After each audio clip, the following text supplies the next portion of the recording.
சோலை அறுவடை வீடும் புண்ணிய தரிசனம் முருகையா.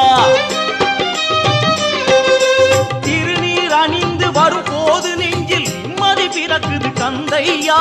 சுகனே சிவனார் மகனே உன்னை பாட பாட சுகமாகுதையா.